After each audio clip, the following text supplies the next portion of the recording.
आगमते जीनवरे बाखियो गणधरते यड़े राखियो त्यानो रस जेणे चाखियो ते ओ शिव सुख साखियो ते ओ शिव सुख साखियो। प्रज्ञापना सूत्र, पन्नवना सूत्र, जिसमें 36 पदों के अंदर द्रव्यानुयोग की बहुत सारी बातें बताई हैं, यानी कि तत्वज्ञान की बहुत सारी बातें विभाजित करके बताई है। हमने कल 36 में से 9 पद तक की चर्चा की। आज 10वां पद, चरम पद। चरम माने अंतिम, यानी कि जो आत्मा वर्तमान में अंतिम भाव में है,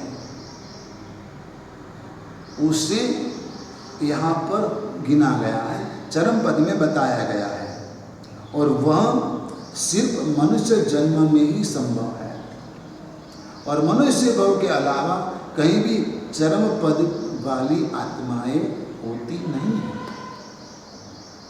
देव को मोक्ष नहीं मिलता, मनुष्य को मोक्ष मिलता है, और यह जैन शासन की सबसे बड़ी महत्वपूर्ण बात है। जबकि अन्य लोग देव का भी मोक्ष मानते हैं। जैन धर्म की और एक महत्वपूर्ण बात कि यहाँ पर स्त्री को भी मोक्ष मिलता है, वैसा माना गया है। सिद्ध के 15 भेद, इसके अंदर स्त्री लिंग सिद्ध वैसा भी एक भेद आता है, यानी कि स्त्रीलिंग में भी मुक्ति संभव है। और जैन शासन इतना बड़प्पन रखता है कि स्त्रियों को एक समान स्थान दिया गया है। वहाँ तक कि 24 तीर्थंकर के अंदर 19वें मल्लिनाथ तीर्थंकर भी स्त्री तीर्थंकर थे। यह है चरम पद की बात। और अब भाषा पद। आपके जो विचार है, आपकी जो सोच है, वो सोच को लोगों के सामने रखने का कोई यदि माध्यम है तो वह है भाषा। आप कुछ भी सोचो, कोई भाषा में सोचोगे, लेकिन लोगों के सामने प्रकट करना है तो भी एक माध्यम चाहिएगा, और उसे कहते हैं भाषा। यानी कि भाषा के जो प्रकार है, सत्य, असत्य, व्यवहार और मिश्र भाषा। सत्य भाषा, असत्य भाषा, व्यवहार भाषा और मिश्र भाषा। यह भाषा से आप कुछ बता सकते हो, कुछ समझा सकते हो। जो इशारे से समझाया जाता है उसमें मर्यादा होती है। अपने मुंह के हाव भाव से जो बताया जाता है, एक्सप्रेशन से जो बताया जाता है, उसकी भी कोई लिमिट है। लेकिन बोलने से, भाषा का उपयोग करने से वह बात क्लियर हो जाती है। अपने पास जो भाषा है उसे व्यवहार भाषा कहते हैं, एक माध्यम है। अभी पशु की भाषा अलग है, उनको क ख ग या एबीसीडी सिखाना नहीं होता है, लेकिन मनुष्य को एबीसीडी क ख ग आदि सीखना पड़ता है, क्योंकि यह व्यवहार है और व्यवहार भाषा है। इस पद के अंदर आज्ञापनी, प्रज्ञापनी आदि अनेक तरह की भाषाओं की बात कही गई है। इसके बाद है शरीर पद। संसार के सभी जीवों को शरीर मिला है, सिद्ध आत्माओं को शरीर नहीं होता है, बाकी सभी जीवों को अपने अपने जन्म के अनुसार शरीर मिलता है। चींटी को छोटा शरीर मिलता है, हाथी को बहुत बड़ा शरीर मिलता है। मनुष्य को भी उसके स्थान के हिसाब से शरीर मिलता है, और वह शरीर जो है वह स्थूल शरीर यहाँ पर छोड़ना भी पड़ता है, छोड़ के जाना भी पड़ता है। सूक्ष्म शरीर आत्मा के साथ जाता है।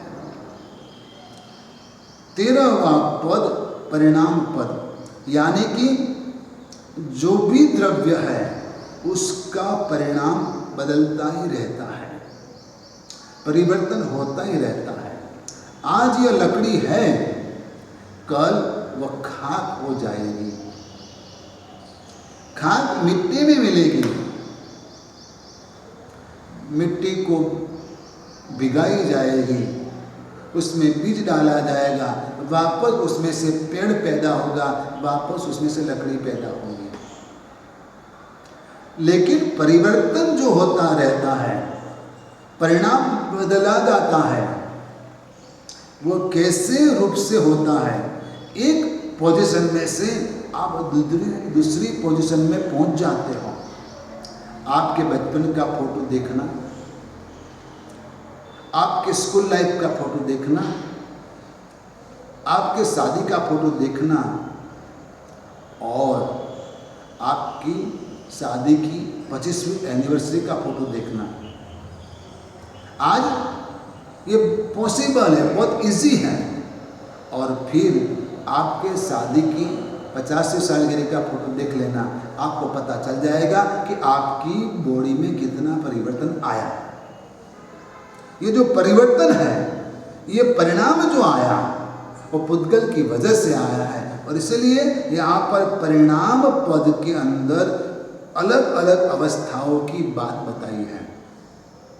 कसाय पद, अपनी आत्मा आखिरकार अंततः तो शुद्ध आत्मा है, लेकिन उसको कलुषित जो करता है उसे कसाई कहते हैं। और आत्मा को कलुषित करने वाले कसाई 4 है: क्रोध, मान, माया और लोभ। वह क्यों पैदा होते हैं, किस अवस्था में आ जाते हैं, और उससे कैसे बचना चाहिए, उसका वर्णन इस पद में किया गया है। क्रोध तो प्रीति का नाश करता है, प्यार खत्म कर देता है। और इसीलिए क्रोध को जितना है तो आपके जीवन में प्यार बढ़ना चाहिए, तो क्रोध कम हो जाएगा। जिस व्यक्ति के ऊपर आपको प्यार है, उस व्यक्ति कोई गलती भी करेगा नहीं तो भी आपको गुस्सा नहीं आएगा, आप उसको माफ कर देंगे। लेकिन जिसके ऊपर आपको कोई विशेष अनुराग नहीं है, वैसी व्यक्ति कोई गलती करेगी तो आप उसके ऊपर गुस्सा करोगे। यह कॉमन बात है, लेकिन इसका विश्लेषण यहाँ पर कसाय पद में बताया गया है, किया गया है। इंद्रिय पद 15वां, जिसके अंदर 2 चैप्टर हैं, 2 प्रकरण हैं, और इसमें इंद्रियों के बारे में बताया है कि कौन सी इंद्रिय वाले जीव कैसे होते हैं। कोई जीवों को 2 इंद्रिय मिलती हैं, कोई जीवों को 1 ही मिलती है, कोई जीवों को 3 इंद्रिय मिलती है, कोई जीवों को 4 इंद्रिय मिलती है, और आप सभी को जो मिली है वह 5 इंद्रिय मिली है। और 5 इंद्रियों का कार्य क्या है? यह द्रव्य इंद्रिय और लब्धि इंद्रिय, उसका भेद यहाँ पर बताया है। स्पर्श, रस, गंध,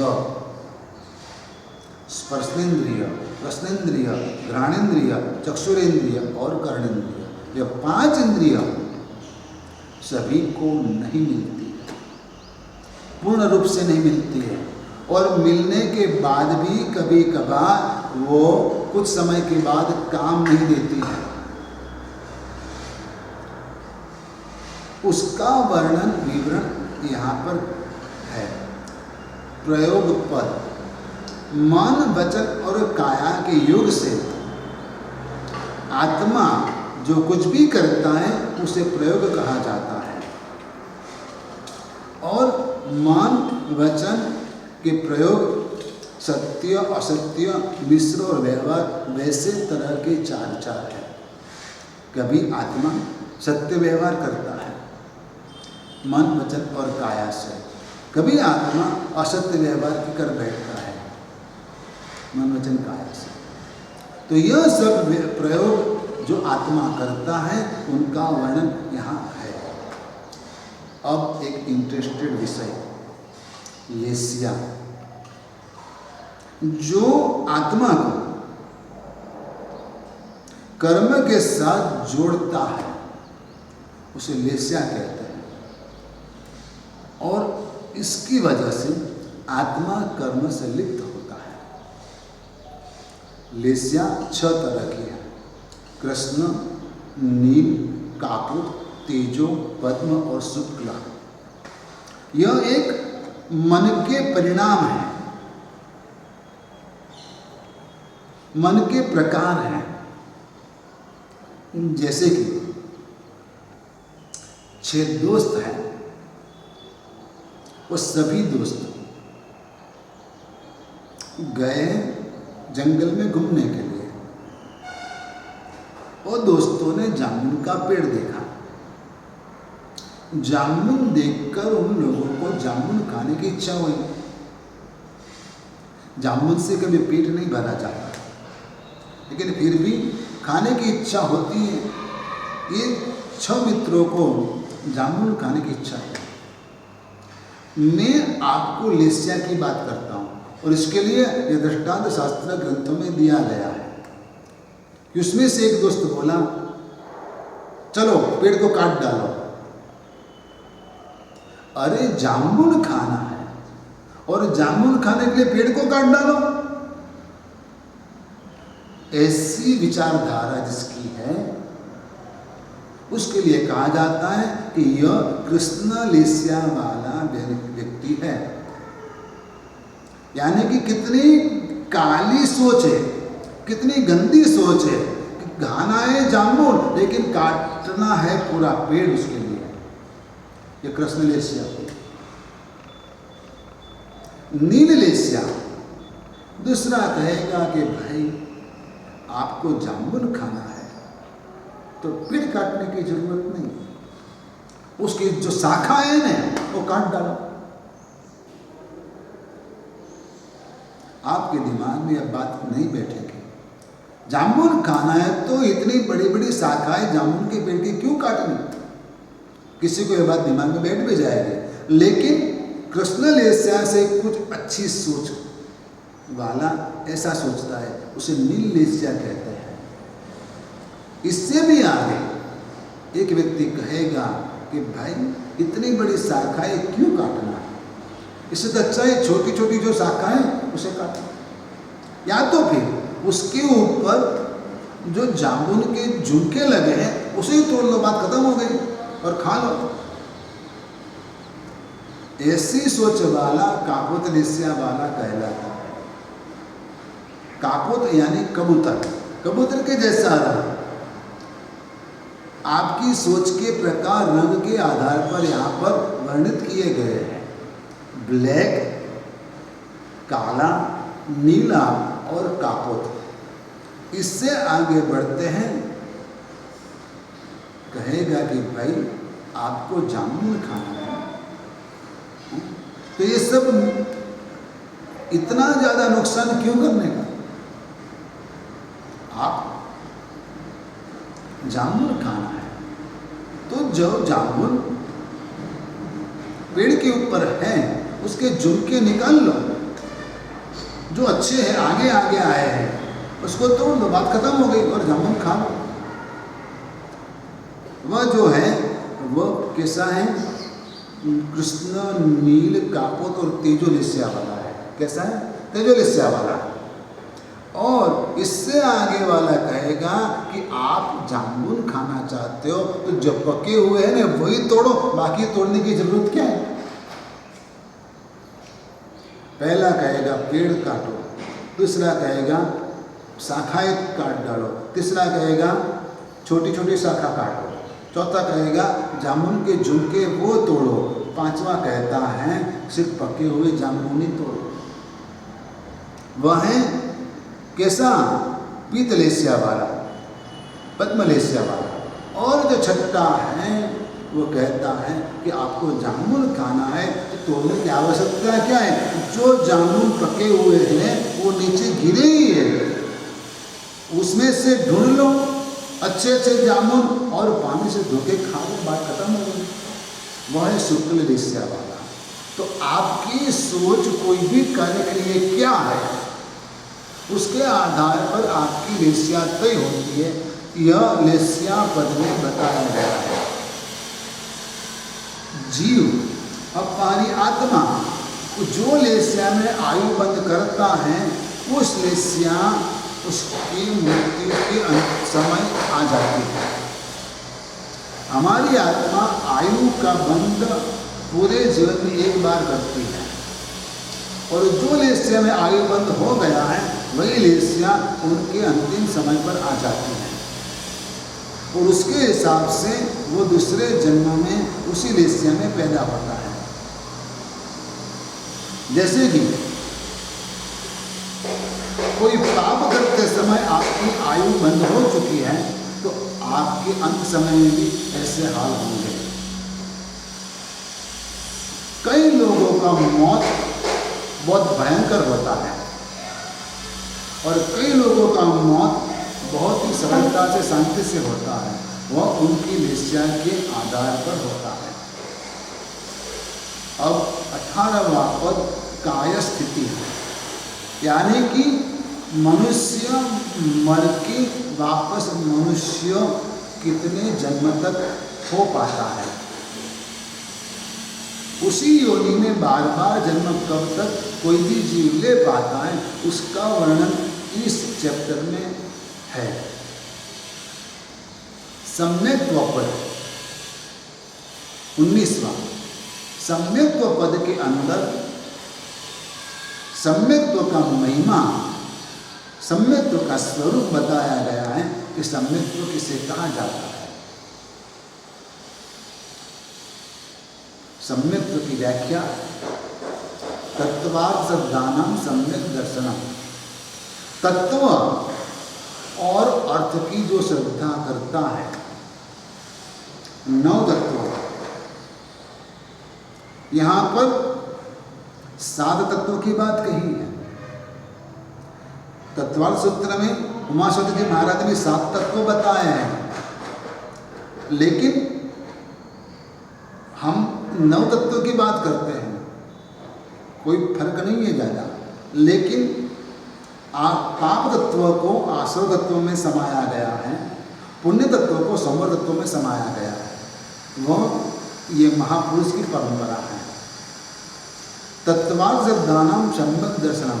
तत्व और अर्थ के ऊपर जो श्रद्धा करता है उससे सम्यक्त्व कहते हैं। या तो दूसरी रूप से कि जो आत्मा को, जो जीव को आत्मा की अनुभूति हो चुकी है, सत्य क्या है वह उसकी समझ में आ गया है, तो वो सम्यक्त्व है। और एक परिभाषा, अर्यंतो महदेवो, अर्यंत ही मेरे देव है, जावत जीवम सुसाहुणो गुरुणो, यावत जीव के लिए आमरणांत पंच महावृतधारी वही मेरे गुरु है। जिनबन्नतम तत्तम, भगवान जिनेश्वर परमात्मा ने जो तत्व कहा है, जो धर्म की परिक्रमा की है वही मेरा धर्म है, वैसा मानना उसे सम्यक्त्व कहते हैं। भाव से निश्चय से कहा जाए तो जो चीज जैसी है वो चीज वैसी देख पाना उसे सम्यक्त्व कहते हैं, सम्यक दृष्टि कहते हैं। जैसे कि यह बुक है, लेकिन बुक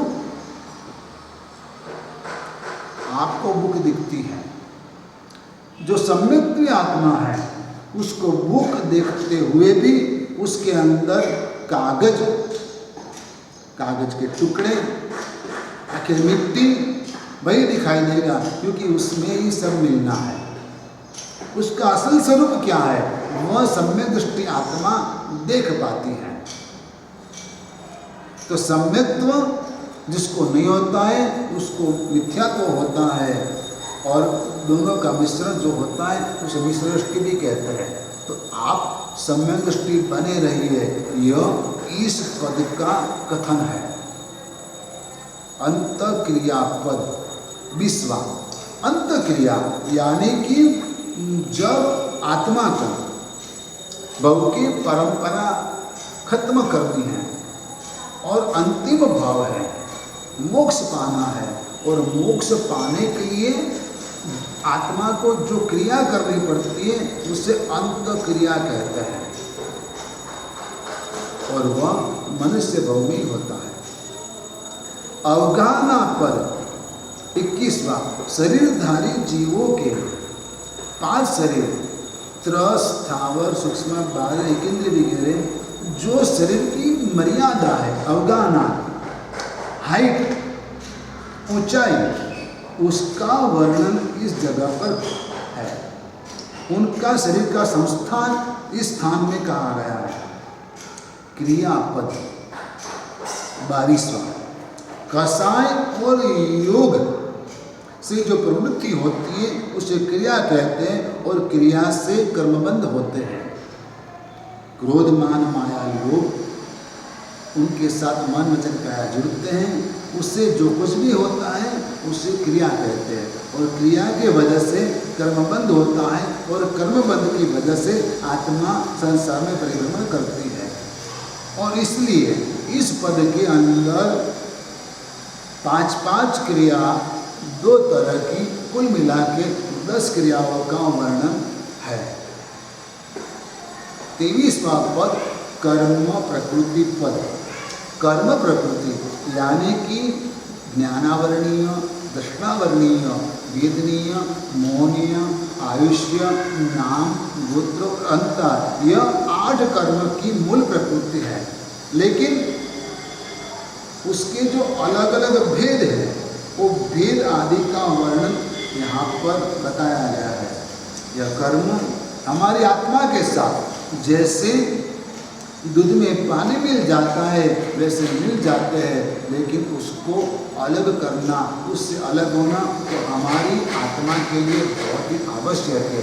इसलिए कर्म प्रकृति पद के अंदर कर्म सिद्धांत के बारे में बहुत कुछ कहा गया है। अब 24, 25 और 26, 27 के पद जो हैं, कर्म बंधक, कर्म बंध वेदक और वेद बंधक और वेद पदक, ऐसे अलग अलग पदों के अंदर कर्म के बारे में उसके विकल्प आदि बताए हैं। जैसे कि कर्म आत्मा से जुड़ता है, स्पष्ट, बद्ध, निधक और निकाचित रूप से जुड़ता है। कर्म आत्मा से जुड़ता है तो वह कौन सा परिणाम देगा, कितने समय बाद देगा, यह सब तीव्र रूप से देगा। बुखार आएगा, सामान्य बुखार आएगा कि एकदम भारी बुखार आएगा, वह सब तय होता है कर्मबंध के समय पर। और यह सभी बातें यहाँ पर बताइए। प्रकृतिबंध कहते हैं उसे, रसबंध कहते हैं, स्थितिबंध कहते हैं, यह सब प्रदेशबंध कहते हैं। यह सभी बातें यहाँ पर बताइए। कर्म सिद्धांत के बारे में बहुत कुछ इस पद में बताया है। जैसे कि आपके घर में लड्डू बने, वह लड्डू आप खाते हो तो कभी मेथी के लड्डू बनते हैं, कभी खुरमे के लड्डू बनते हैं, कभी सूठ वाले लड्डू भी बनते हैं। कोई व्यक्ति खुरमा का लड्डू जो बनाता है वह खुरमा बराबर फ्राई करके इसके बाद उसका चूरा करके लड्डू बनाता है। कोई यूं ही बना लेता है, तो वह लड्डू आपको क्या लाभ देगा? ये लड्डू कितने दिन तक रहेगा? यह लड्डू कितने ग्राम का है? वह सब, और उसमें उसका टेस्ट कैसा है? सूट का लड्डू थोड़ा तीखा होता है, बाकी के लड्डू मीठे होते हैं। तो यह सब लड्डू जब बनते तब तय हो जाता है। ठीक वैसे कर्मबंध के हिसाब से कौन सा कर्म आपको कौन सा रिजल्ट देगा, कितना रिजल्ट देगा, कितना समय तक देगा, वह सब तय होता है। वह सब बातें 24 से लेकर 27 पद तक बताया है। और एक बात बताऊं कि आत्मा ही कर्म का बंध करता है, और इसलिए कर्म भुगतना भी आत्मा को ही पड़ता है।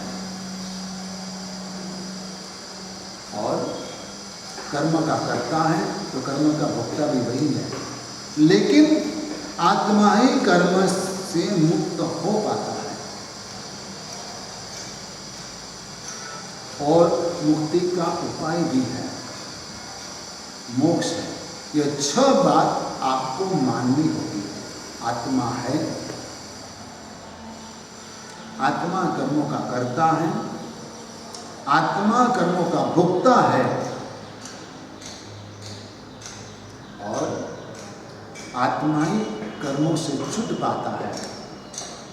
मोक्ष है और मोक्ष का उपाय है। यह बात यदि आप मानते हो, मान लेते हो, तो आपका उद्धार इस जन्मों से जल्दी हो पाएगा। यह इस पद का मूल उद्देश्य है, और इस उद्देश्य तक आप पहुँचे, यही मंगल कामना के साथ प्रवचन पूर्ण करता हूँ। धर्मलाभ आशीर्वाद।